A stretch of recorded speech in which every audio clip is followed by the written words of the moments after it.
तेरा वचन मेरे पाँवों के लिए दीपक है और मेरे मार्ग का उजियाला है। तेरा वचन मेरे पाँवों के लिए दीपक है।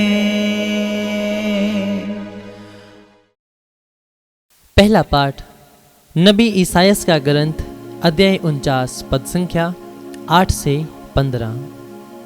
प्रभु ये कहता है, मैं उपयुक्त समय से तुम्हारी सुनूंगा, मैं कल्याण के दिन तुम्हारी सहायता करूंगा।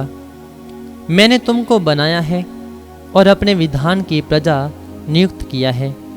मैं भूमि का उद्धार करूंगा और तुम्हें उजाड़ प्रदेशों में बरसाऊंगा। मैं बंदियों से ये कहूँगा, मुक्त हो जाओ, और अंधकार में रहने वालों से सामने आओ। वे मार्ग के किनारे चरेंगे और उन्हें उजाड़ स्थानों में चारा मिलेगा। उन्हें फिर कभी ना तो भूख लगेगी और ना प्यास। उन्हें ना तो लू से कष्ट होगा और ना धूप से, क्योंकि जो उन्हें प्यार करता है वह उनका पथ प्रदर्शन करेगा और उन्हें उमड़ते हुए जल स्तोत्रों तक ले जाएगा। मैं पर्वतों में रास्ता निकालूंगा और मार्ग को समतल बना दूंगा। देखो, कुछ लोग दूर से आ रहे हैं, कुछ उत्तर से, कुछ पश्चिम से और कुछ सीनिम के देश से। आकाश जयकार करे, पृथ्वी उल्लसित होकर और पर्वत आनंद के गीत गाए, क्योंकि प्रभु अपनी प्रजा को संतावना देता है और अपने दीनहीन लोगों पर दया करता है। सियोन ये कह रहा था, प्रभु ने मुझे छोड़ दिया है, प्रभु ने मुझे भुला दिया है। क्या स्त्री अपना दूध मुहा बच्चा भुला सकती है? क्या वह अपने गोद के पुत्र पर तरस नहीं खाएगी? यदि वह बुला भी दे तो भी मैं तुम्हें कभी नहीं बुलाऊंगा। यह प्रभु की वाणी है। ईश्वर को धन्यवाद। भजन अनुवाक्य। प्रभु दया और प्रेम से परिपूर्ण है। अनुवाक्य। प्रभु दया और प्रेम से परिपूर्ण है। प्रभु दया और अनुकंपा से परिपूर्ण है। वह सहनशील और अत्यंत प्रेममय है। वह सबों का कल्याण करता है।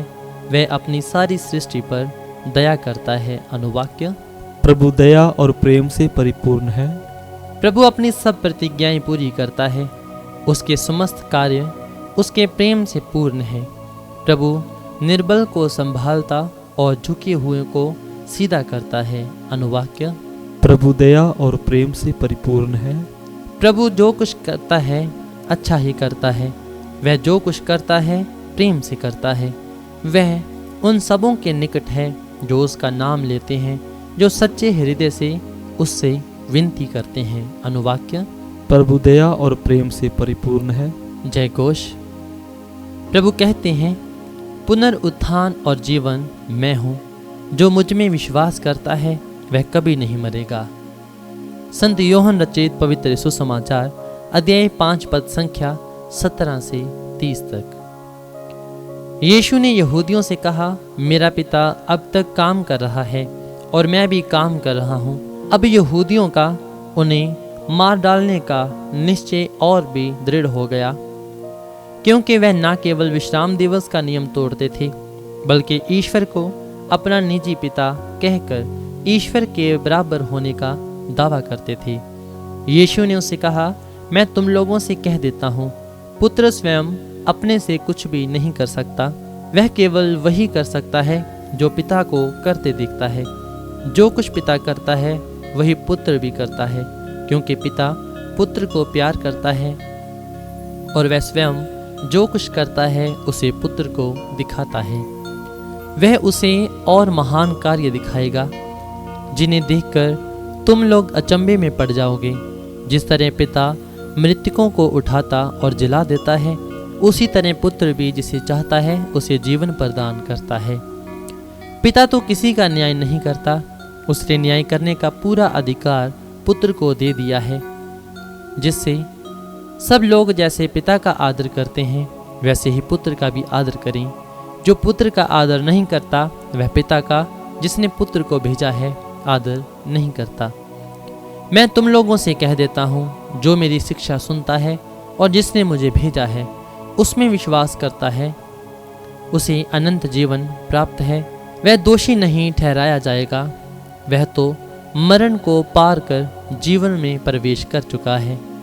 मैं तुम लोगों से कह देता हूँ, वह समय आ रहा है, आ ही गया है, जब मृतक ईश्वर के पुत्र की वाणी सुनेंगे, और जो सुनेगा उन्हें जीवन प्राप्त होगा। जिस तरह पिता स्वयं जीवन का स्तोत्र है, उसी तरह उसने पुत्र को भी जीवन का स्रोत बना दिया और उसे न्याय करने का भी अधिकार दिया है, क्योंकि वह मानव पुत्र है। इस पर आश्चर्य ना करो, वह समय आ रहा है जब वे सब जो कब्रों में हैं उसकी वाणी सुनकर निकल आएंगे। सत्कर्मी जीवन के लिए पुनर्जीवित हो जाएंगे और कुकर्मी नरकदंड के लिए। मैं स्वयं अपने से कुछ भी नहीं कर सकता, मैं जो सुनता हूँ उसी के अनुसार निर्णय देता हूँ, और मेरा निर्णय न्याय संगत है, क्योंकि मैं अपनी इच्छा नहीं बल्कि जिसने मुझे भेजा है उसकी इच्छा पूरी करना चाहता हूँ। ये प्रभु का पवित्र सुसमाचार है। ख्रीस्त की जय।